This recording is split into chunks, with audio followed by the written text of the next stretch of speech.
Odisha plus खबर ही समर्पण परिवार पक्षर गुरुपूजन कार्यक्रम आज हेउछि पवित्र गुरु पूर्णिमा।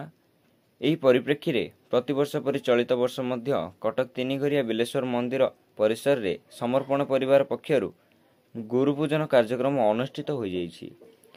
प्रत्येक वर्ष भली चलित वर्ष मध्य गुरु पूर्णिमा रे गुरुपाद पूजा उत्सव करा जाइछि। रामलीला कमिटी शिक्षानुष्ठान धर्मानुष्ठान योगगुरु विभिन्न क्षेत्र में कार्य करुवा गुरु मानक निमंत्रण करा जाय पाद पूजा करा जिबा सह गुरु शिष्य परंपरा उज्जीवित रहिबा उद्देश्य रे अनुष्ठान पक्षर एभली प्रयास करा जायछि बोली सूचना दैछन्ति समर्पण परिवार सदस्य। कटकରୁ महेश पात्रଙ୍କ रिपोर्ट ओडिशा प्लस।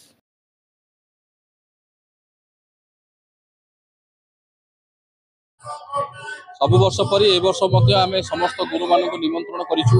एवं ताकर पाद पूजा करी जो भली भाव रे गुरु शिष्य परंपरा बंचिबो एही उद्देश्य नै प्रत्येक वर्ष भली ए वर्ष मध्य सही कार्यक्रम को आमे रखिछु। विभिन्न शिक्षानुष्ठान धर्मानुष्ठान योग गुरु रामलीला अनुष्ठान रो गुरु सब अनुष्ठान रो गुरु मानक निमंत्रण करा जाय पाद पूजा करा जाय हमर एठी गुरु पूजन कार्यक्रम करा जाय। आज केते कोन गुरु निमंत्रण पाखापाखि 600 रु ऊर्ध्व गुरु को होइतिला किंतु जेहेतु आज गोटे अनशन चली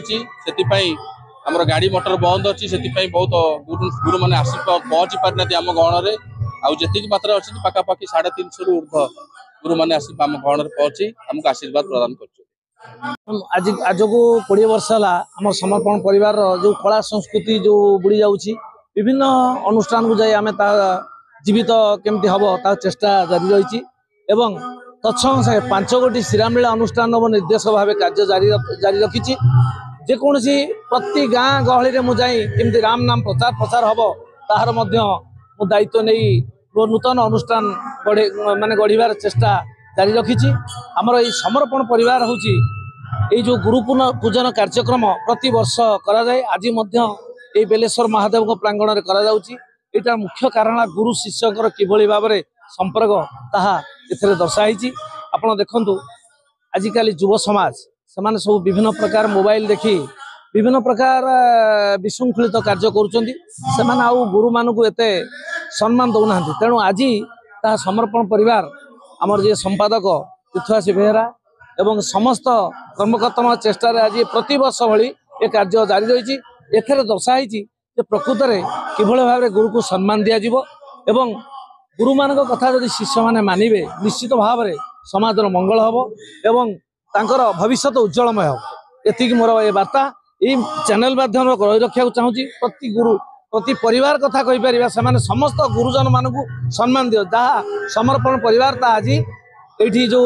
प्रयास ये प्रयासटा एमती जो जारी रखी से निजे देखी निजर मत पोषण कर मोर वक्तव्य। जय श्री राम। समर्पण परिवार कथा गुरु थिले गुरु धीरे धीरे धीरे धीरे धीरे ये एक नियार स्वर गुरु वर्तमान समर्पण परिवार तैयारी करिछि जोटी कथार अच्छी समर्पण परिवार एक मात्र लक्ष्य कलाकार पाऊ सम्मान कला रहु विकास ये जो विकास कला आमर केमिति धीरे धीरे संस्कृति किपरि भाव में सबु ग्राम ग्राम देश देश विदेश लोक मैंने जानते राम तो आज नहांती किंतु रामकर नाम अच्छी रामकर से मर्यादा पुरुषोत्तम अटंकी प्रभु श्री राम तांको महान जे अटई तांकर नाम देखो गुरु आ राम के भितर गुरु गुर अर्थ हूँ अंधकार रूर अर्थ हूँ अज्ञान ताहले एठी कौन है ना जी अंधकार आलोक करती जी अज्ञान ज्ञानी करती जी राम शब्दर अर्थ को नहीं सारा विश्वमंडल में प्रचार करती राम शब्दर अर्थ हूँ परिष्कृत तमें मन परिष्कार कर आत्मा परिष्कार कर भाव परिष्कार कर स्नेह ममता आदर भल पाइबा संपर्क को नहीं संसार भितर कौन कर ना गोटे मंदिर तैयार कर ये हूँ शरीर रूपक मंदिर यही मंदिर किबरी तुम्हें पूजा कर तुमको जी सृष्टि कर मनीष तू तो मत तैयारी करूँ मूर्ति तैयारी करूँ तते तैयारी करी तू मत तैयारी करुचु मो पाखे फलमूल आहार दौचु एवं मु खाऊनी रे तू खाऊचु मु केवल बासना खाऊची तथापि मो भितर गंडगोल होउची मु जदि तते तैयारी करिची जो अणाकार धई माता तुमको जन्म करिची तू काई से अणाकार धामटा को चिन्ह पारुनु तेणु तू सबुबल पितामाता जत्न गुरुजन को भक्ति एवं साधु सन्त सन्यासी मानकर सेवा करू। यहाँ हूँ रामचरित, यहाँ हूँ आपणकर आध्यात्मिक चेतना, आईटा हूँ समर्पण परिवार एकमात्र लक्ष्य। जय श्री राम।